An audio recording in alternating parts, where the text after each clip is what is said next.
जय हिंद। हम लोग डेडिकेटेड फ्रेट कॉरिडोर के बारे में समझते हैं। ये अभी फिलहाल दो कॉरिडोर बन रहे हैं, एक डीएफसी मतलब एक वेस्टर्न डीएफसी और एक ईस्टर्न डीएफसी बन रहे हैं। ये भारत के लिए पूरी तरह गेम चेंजर साबित होगा।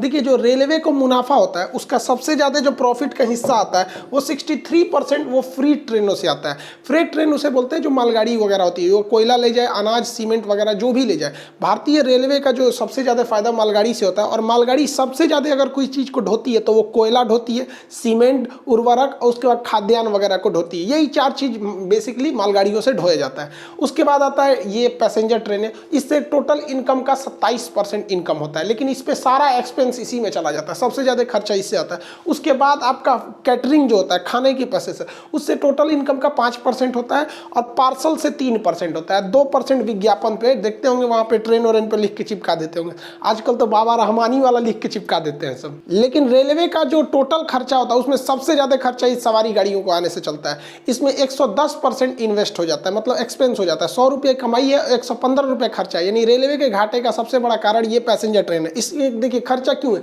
इसको बढ़िया से धुलना पड़ता है, पहले बाहर से, फिर अंदर से धुलो, टॉयलेट को धुलो, उसमें पानी है या नहीं, स्टेशन पर पानी दो, वेटिंग रूम बनाओ, उसमें ट्रेन के अंदर पानी दो, उस पर पंखा लगाओ, लाइट लगाओ, ऊपर निकलने के लिए एक एग्जॉस्ट दो। इसके बाद इसके अंदर टीटी को रखो, टीटी का अपना सैलरी होता है। सोचो कोनो चैन पुलिंग कर देगा, बीच में रुक जाएगा, उसके लिए एक्स्ट्रा जो फ्यूल खर्च होते हैं वो फिर उसको पकड़ने के लिए अलग से लगाओ। जहर खुरानी होगी, महिला छेड़खानी हो जाएगा, उसके अंदर कुछ खिला के चले जाएंगे सर, आरपीएफ, जीआरपी, दुनिया भर का इसमें एक्सपेंस होता है। जबकि मालगाड़ी में देखेंगे कोई एक्सपेंस नहीं, लो लाइट, बत्ती, सोफा, कुर्सी, टॉयलेट, बाथरूम, पानी, जीआरपी, सीआरपी, महिला सुरक्षा, कुछ तामझाम नहीं है। बस इसको तिरपाल से ढको, भेज दो जहां चला जाए।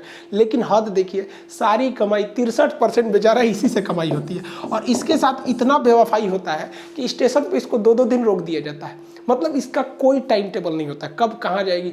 एक पैसेंजर ट्रेन आई, छोड़ दो इसको, ये बेचारा ठुकुर ठुकुर चलते हैं सर। एवरेज इनकी स्पीड 25 की होती है, 25 किलोमीटर प्रति घंटा इनकी एवरेज होती है। बेचारों को सही से 100 किलोमीटर चलने का मौका नहीं मिल पाता है, जिस वजह से भारत में जो लागत आती है किसी चीज़ की वो बहुत महंगी आ जाती है। और कोई भी व्यक्ति अभी क्या है, सस्ता होने के बावजूद, सबसे सस्ता होता है पानी वाली जहाज से, उससे थोड़ा ही महंगा होता है ये फ्रेट ट्रेन है। मालगाड़ी बहुत ही सस्ता होता है, आप समझिए ट्रक से ना ये 10 गुना सस्ता होते हैं सब, इतना यहाँ पे ये सस्ते पाए जाते हैं। लेकिन फिर भी लोग इसका यूज नहीं करते क्योंकि पता ही नहीं है कब पहुंचेगा। तो इसी का कायाकल्प करने के लिए डीएफसी, डेडिकेटेड मतलब पूरी तरह से समर्पित, फ्रीट मतलब मालगाड़ियों के लिए, कॉरिडोर मतलब रास्ता, तो एक पूरी तरह से इनको समर्पित रास्ता बनाया गया जिसका नाम रखा गया डीएफसी, शॉर्टकट में डेडिकेटेड फ्रेट कॉरिडोर डीएफसी। इस पर मालगाड़ी के अलावा एक भी सवारी गाड़ी को घुसने नहीं दिया जाएगा।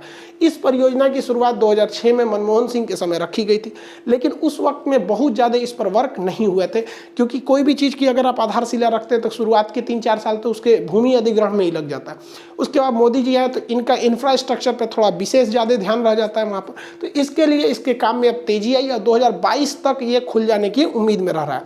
अब इसकी देख रेख कौन करेगा, जमीन कौन खरीदेगा, बिजली कौन लगाएगा, वहाँ पर ट्रेन कौन बिछाएगा, उसका लाइन, तो कहा गया इंडियन रेलवे से कि आप ही कर दीजिए। तो इंडियन रेलवे के हम खुदे पगला गए हैं, हमारे पास इतना ट्रेन और हम नहीं हो पाएगा।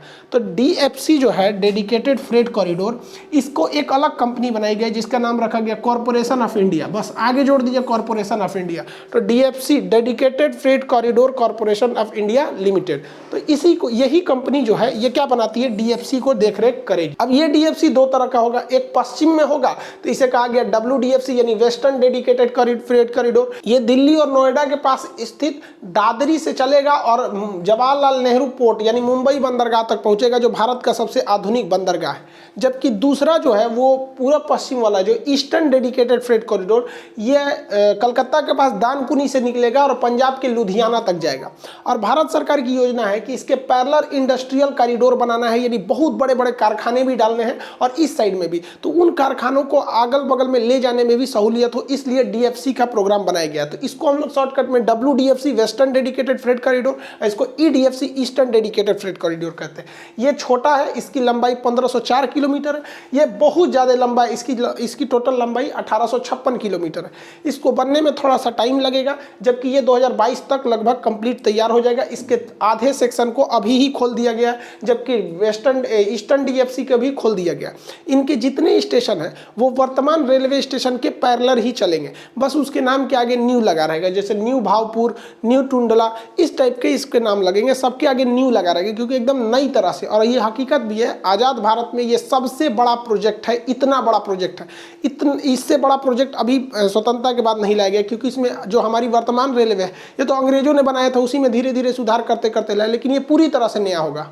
देखिए, अगर आप अंतर्राष्ट्रीय व्यापार नहीं करते हैं तो आपका देश बहुत आगे नहीं जाएगा, लेकिन अंतर्राष्ट्रीय व्यापार जितना होता है वो शिप से होता है। और भारत के 9 राज्य ही हैं जो बंदरगाहों से लगते हैं, लेकिन इंडस्ट्रीज अंदर के एरिया में भी जाते हैं। अब इन शिप पे हजारों की संख्या में कंटेनर होते हैं। अब होना क्या चाहिए कि इन कंटेनरों से सामान उतार के और जो भारत के बड़े बड़े जो कंपनी है उनसे जो सामान है निर्यात कर दीजिए, मतलब यहाँ से अनलोड करो, इसी पे लोड कर दो। तो इसके लिए ज़रूरी क्या था, हमें लॉजिस्टिक पार्क बनाना। अब भैया ये लॉजिस्टिक पार्क क्या होते हैं सब, तो देखिए यहाँ बंदरगाह होते हैं, यहाँ पानी वाली जहाजें लग गई हैं, ये अनलोड कर देगा यहाँ पर। जबकि भारत के अन्य हिस्से से जो कंपनियाँ भारत में ऑलरेडी रन कर रही हैं, चाहे वो हमारे यहाँ की कानपुर की कंपनी जो फैक्ट्रीज लगी हैं, नोएडा में जितनी कंपनियाँ हैं, गुड़गांव की जो मारुति कंपनी वगैरह, जो जितनी गाड़ी ऑटोमोबाइल्स वगैरह है, सब ये सब की कंपनियाँ ये अपना सामान ले आके यहाँ रख देती हैं। तो ये एक जगह ले आके रखने के लिए एक बड़ा सा जगह चाहिए ना, जिसे लॉजिस्टिक पार्क कहते हैं। जिस देश के पास ये लॉजिस्टिक पार्क रहेगा उसका आवागमन बहुत तेजी से होगा। कोई भी देश उससे आयात निर्यात करेगा कि भैया,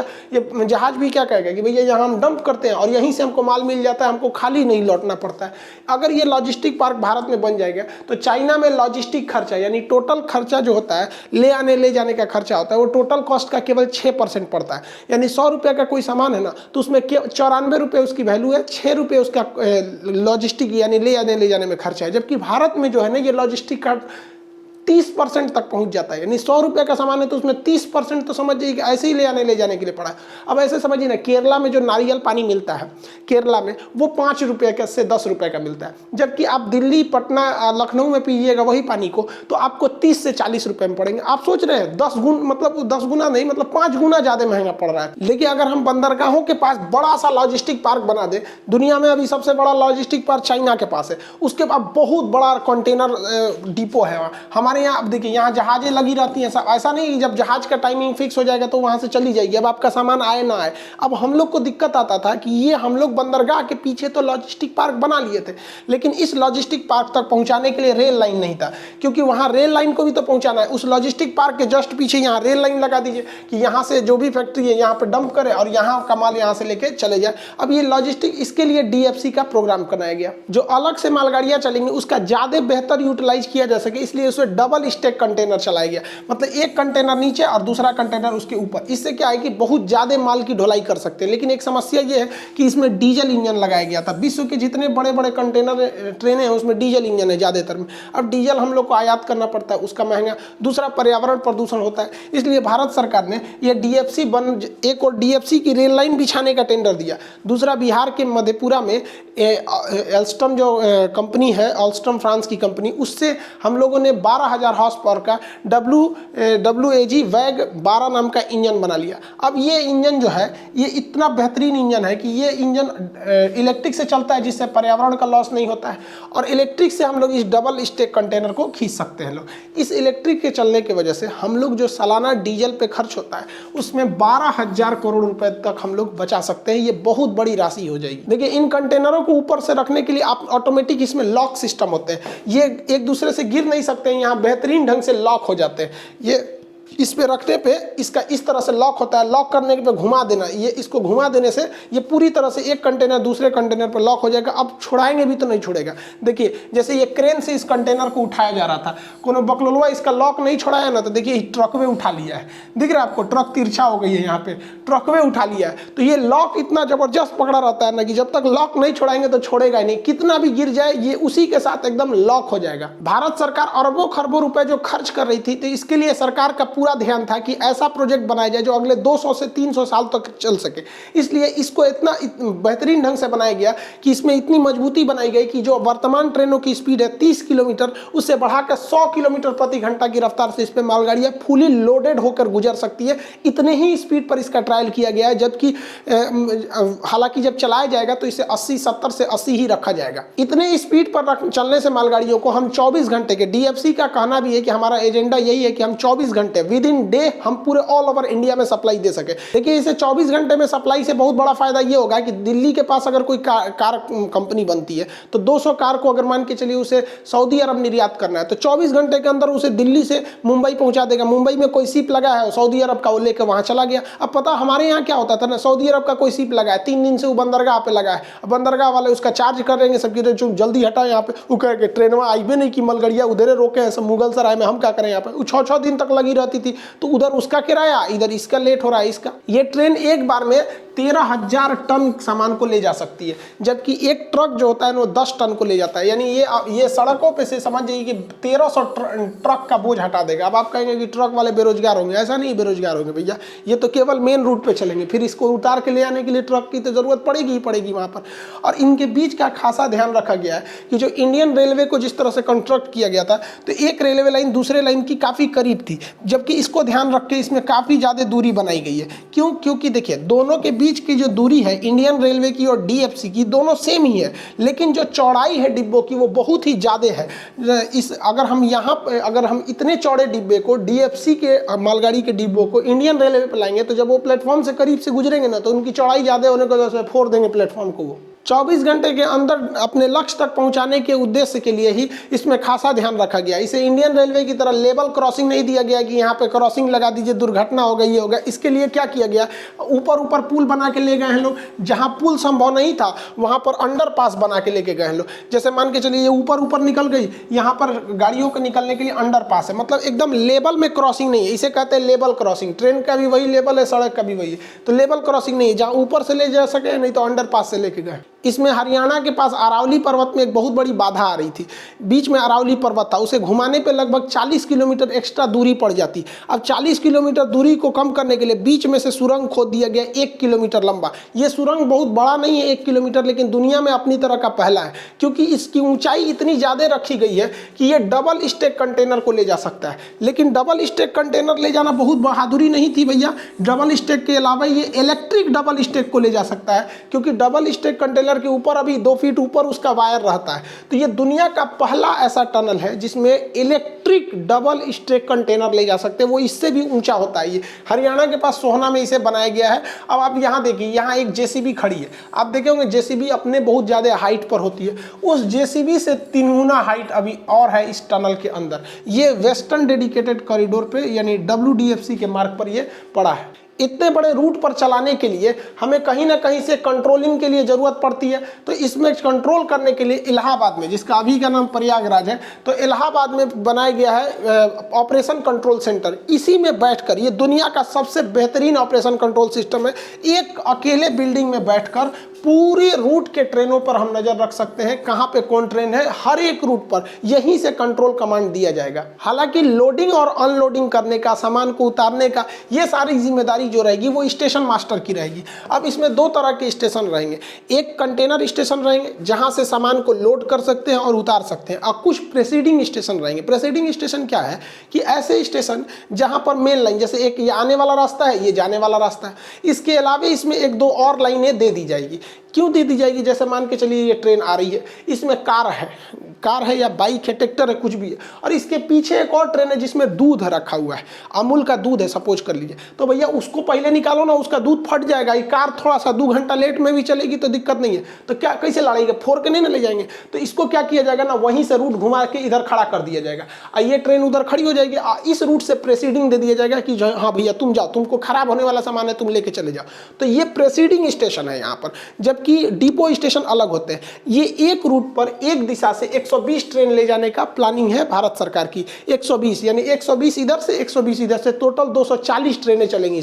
जो डीएफसी का मेन स्टेशन होगा वो इस तरह से होगा। यहाँ पर कंटेनर को उतारने और उसको चढ़ाने के लिए एक अलग से क्रेन लगे रहेंगे और इसके बगल में एक बड़ा सा एरिया होगा, वो सवारी की तरह ऊंचा प्लेटफॉर्म नहीं होगा, ये मालगाड़ियों को उतारने के लिए जगह दिए गए और ये कंटेनर डिपो रखे रहेंगे। यहाँ पर गाड़ियाँ होंगी जो जैसे जिसका सामान है, मान के चलिए किसी को अजमेर के पास से पत्थर को भेजना है दुबई में, बुर्ज खलीफा में संगमरमर लगने वाला है, तो राजस्थान के भरतपुर से निकाला जाएगा ये पत्थर और उसको कंटेनर में रखिए या जैसे भी रखिए और इस पे लाद दीजिए, ये लेके चला जाएगा जवाहरलाल नेहरू बंदरगाह और वहां से भेज देगा दुबई, जाओ बुर्ज खलीफा में लग जाना पत्थर। वर्तमान रेलवे स्टेशन की सबसे बड़ी खराबी क्या है, जो लूप लाइन है, यानी मेन लाइन के अलावे जो लूप लाइन साइड में रहती है उसकी टोटल लंबाई 700 मीटर है। अब 700 मीटर से लंबी ट्रेन को खड़ी ही नहीं कर सकते, क्योंकि अगर 700 मीटर से लंबी होगी तो जाके वो मेन लाइन पे खड़ी हो जाएगी, तो पूरी ट्रेन को ब्लॉक कर देगा। इसलिए मजबूरी है कि अभी मालगाड़ी भी 700 मीटर ही हो सकती है, जबकि जो डीएफसी के रेलवे लाइन है ये 2 किलोमीटर लंबा प्लेटफॉर्म है। पहला तो भाई ये डबल स्टेक है, उसमें से 2 किलोमीटर लंबा है, तो हम का जो लॉजिस्टिक खर्च आएगा बहुत ही मामूली हो जाएगा, क्योंकि भैया 2 किलोमीटर लंबी ट्रेन को, वो भी डबल स्टेक यानी लगभग 4 किलोमीटर लंबी ट्रेन हो जाएगी।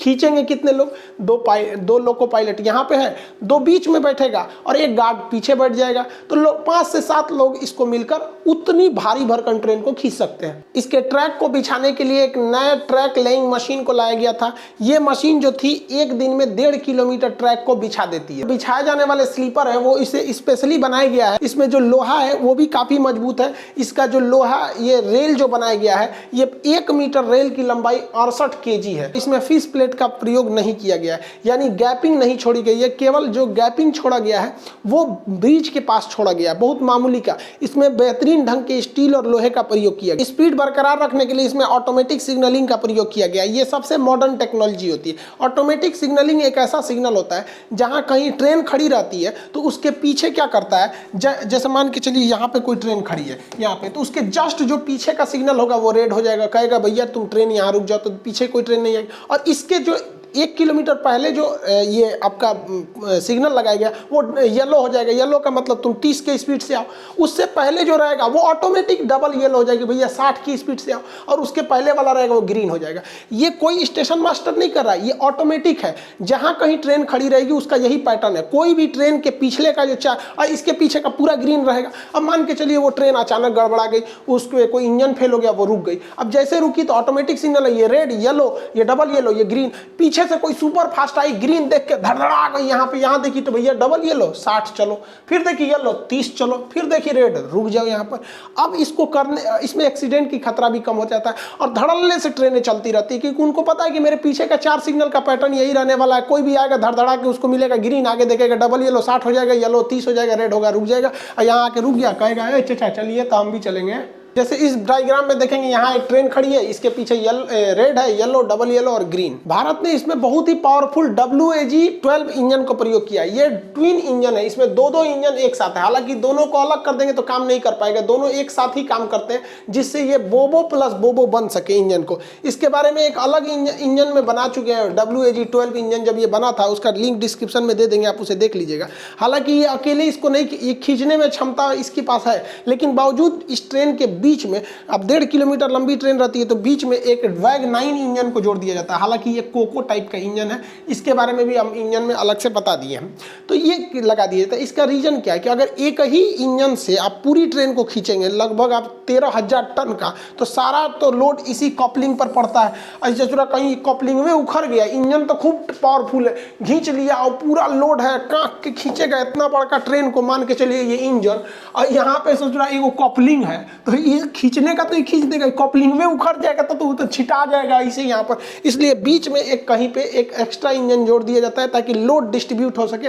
साथ ही इसमें एक और चीज किया जाता है, ब्रेकिंग सिस्टम अच्छे से लग सके, क्योंकि ब्रेक के लिए जो प्रेशर जनरेट किया जाता है वो इंजन से ही प्रेशर को, वैक्यूम को जनरेट किया जाता है, और वो आते आते पीछे आते आते थोड़ा सा वो पावर उसका कम हो जाता है, इसलिए बीच में कहीं इसमें इंजन लगा दिए। तो ये तो भैया 2 किलोमीटर लंबी ट्रेन है शेषनाग। जब हमारा देश आजाद हुआ था तो 1950 में हमारे कुल ट्रांसपोर्टेशन का 80% ट्रांसपोर्टेशन रेलवे द्वारा होता था।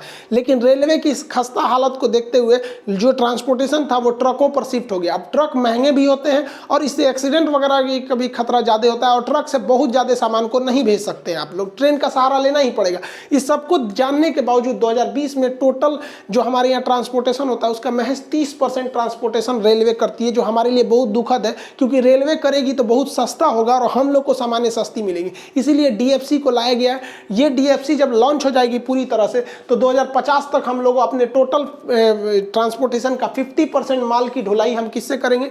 ये फ्रेट कॉरिडोर से करेंगे, हम मालगाड़ियों से, जिससे कि हमारे जो अभी के जो भी चीज़ों के कॉस्ट आते हैं वो लगभग 40% उसमें गिरावट आ जाएगी ट्रांसपोर्टेशन को काट देने की वजह से। हालांकि इसके अलावे भी और भी डीएफसी का प्रोग्राम रखा गया है। एक नॉर्थ साउथ डीएफसी है, दिल्ली से लेकर चेन्नई तक चला जाएगा। अब चेन्नई के कोयला को ला सकता है, दिल्ली के ऑटोमोबाइल को ला सकता है। चेन्नई में बहुत बड़ा होंडाई कंपनी का फैक्ट्रीज वगैरह है, सब बहुत ज़्यादा है। वहाँ की चीज़ों को आराम से आप ये मध्य भारत में ले जा सकते हैं। पूरा पश्चिम मुंबई से कोलकाता जा सकता है, कोलकाता की चीज़ें मुंबई आराम से आ सकती है, यहाँ आ सकती है। पूर्वी तटीय डेडिकेटेड फ्रेट कॉरिडोर हो जाएगा, eastern coastal dedicated freight corridor. तो ये अभी ये सब प्रस्तावित है, अभी तो ये नहीं है।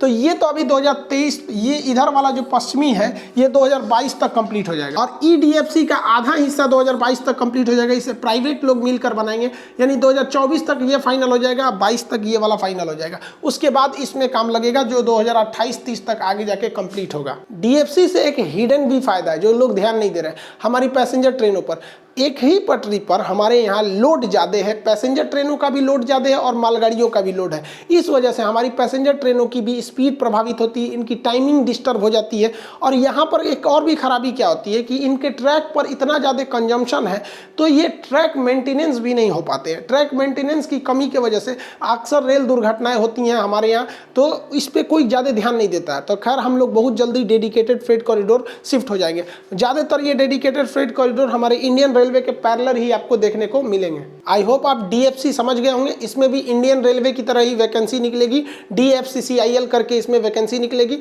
और ये बहुत जल्दी कंप्लीट हो जाएगा। अभी तो इसमें काम चल ही रहा है ईडीएफसी में। मिलेंगे नेक्स्ट क्लास में। जय हिंद।